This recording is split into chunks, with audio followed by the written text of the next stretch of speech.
क्या आप जानते हैं सिर्फ 2024 में ही भारत में 3000 से ज्यादा लोग बाढ़ की चपेट में आकर अपनी जान गंवा बैठे थे और लाखों लोग बेघर हो गए थे और 2025 में 200 से ज्यादा लोग अपनी जान गंवा चुके हैं। लेकिन आखिर क्यों हर साल भारत में बाढ़ का इतना कहर आता है? क्या हमारे इंजीनियर्स इतने काबिल नहीं है कि इस बाढ़ की समस्या का कोई समाधान निकल सके, या फिर हमारी सरकार इस विषय में कोई कदम नहीं उठा रही है, या फिर हम ही इस बाढ़ के जिम्मेदार हैं? चलिए इस वीडियो में देखते हैं। भारत में बाढ़ आना कोई नई बात नहीं है, पर पिछले कुछ सालों में इसका खतरा कई ज्यादा बढ़ गया है और ये हमारी सबसे बड़ी नेचुरल डिजास्टर बन चुकी है। भारत का 12% एरिया यानी कि 4 करोड़ हेक्टेयर एरिया बाढ़ से प्रभावित माना जाता है। बिहार के 73% और असम के 40% लैंड एरिया को हर साल बाढ़ का खतरा रहता है और 2024 में असम के लगभग 25 लाख लोग बाढ़ से प्रभावित हुए थे। 2023 में भारत को बाढ़ की वजह से $12 बिलियन यानी कि करीब 1 लाख करोड़ रुपए का लॉस हुआ था और ये पिछले 10 सालों में सबसे ज्यादा लॉस था। पर बाढ़ के आने का नेचुरल रीजन क्या है, पहले वो समझते हैं। गंगा और ब्रह्मपुत्र नदी भारत में टोटल 60% वाटर फ्लो को संभालती है, जो अक्सर उफान पे रहती है। भारत में साल के 3 से 4 महीने में 75 से लेकर के 80% बारिश होती है और ये मानसून की भारी बारिश अचानक नदियों को भर देती है और बाढ़ की स्थिति बना देती है। 1950 से लेकर 2015 तक भारी बारिश की घटनाएं 3 गुना से बढ़ गई है। देश के 64% हिस्सों में भारी बारिश वाले दिनों के नंबर्स बढ़ गए हैं, पर इसके लिए हम भी जिम्मेदार है। हमने जंगलों को काटा। अगर हम किसी जंगल का 10% पेड़ काट देते हैं तो वहाँ पे बाढ़ की संभावना 28% से बढ़ जाती है। हमने शहरीकरण की आड़ में जंगलों को काट डाला और अवैध निर्माण किया। गलत तरीके से बनाई गई नालियां व सड़कें पानी के नेचुरल फ्लो को रोकती है। पुराने और कमजोर बांध भी कई बार बारिश में टूट जाते हैं, जिसकी वजह से बाढ़ आ जाती है। पर अगर आपको ऐसा लगता है कि ये गलती हमारी है तो आप गलत हो, क्योंकि जितनी हमारी गलती है उससे कई ज्यादा गलती सरकारी अधिकारियों और सरकार की है। साल 2020 में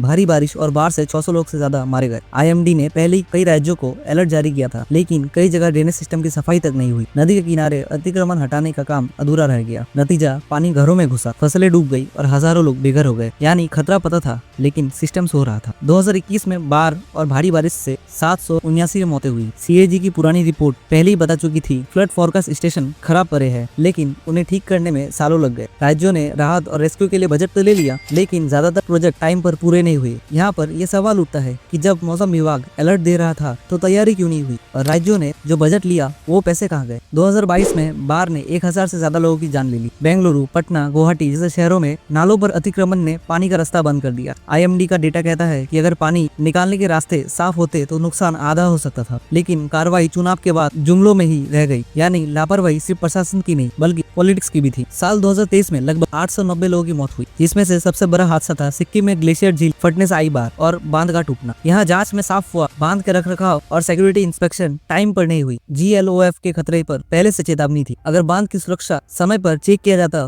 तो शायद इतना बड़ा हादसा टल सकता था। लेकिन ये सिर्फ नेचुरल डिजास्टर नहीं, ये एक सिस्टम का भी फेल था। 2024 में बाढ़ और भारी बारिश ने लगभग 3238 लोगों की जान ले ली और 3.2 मिलियन हेक्टेयर फसल बर्बाद कर दी। लगभग 2.5 लाख घर तबाह कर दिए। CAC की रिपोर्ट कहती है कि कई जगह पानी निकालने के सिस्टम पर कोई मेंटेनेंस नहीं हुआ। फ्लड प्लेन पर प्रोजेक्ट पास किए गए। इतना सब कुछ जानते हुए भी नियम तोड़े गए और कीमत चुकाई आम जनता ने। तो 2025 का मानसून अभी भी पूरा नहीं हुआ, लेकिन हिमाचल और उत्तराखंड में लगभग करोड़ों का नुकसान हो चुका है। दर्जनें मौतें हो चुकी है और सैकड़ों लोग अभी भी लापता है। पहाड़ी इलाकों में गैर कानूनी निर्माण और अर्ली वार्निंग सिस्टम का खराब होना फिर से सामने आया है। यह साफ है कि सिस्टम की गलतियां हर साल दोहराई जा रही है। अब सवाल यह आता है कि गलती सिर्फ हमारी है, क्या ये सरकारी अधिकारी अपना काम ठीक से कर भी रहे हैं या नहीं? अगर ये सरकारी अधिकारी ठीक से काम करते, ये सारे हादसे टल सकते थे या फिर इसका इफेक्ट कम हो सकता था। हमारे देश को जितना अंग्रेजों ने नहीं लूटा, उससे ज्यादा ये सरकारी अधिकारी हमारे देश को लूट चुके हैं। पर इन चीजों का सॉल्यूशन क्या है? सबसे पहले हमें बेहतर ड्रेनेज सिस्टम बनाना चाहिए। नदी के नेचुरल फ्लो रोकने वाले अवैध कब्जों को खत्म कर देना चाहिए। फॉरेस्ट कंजर्वेशन से वाटर कंट्रोल होता है, इसलिए पेड़ लगाने और डिफॉरेस्टेशन को रोकने पर ध्यान देना चाहिए।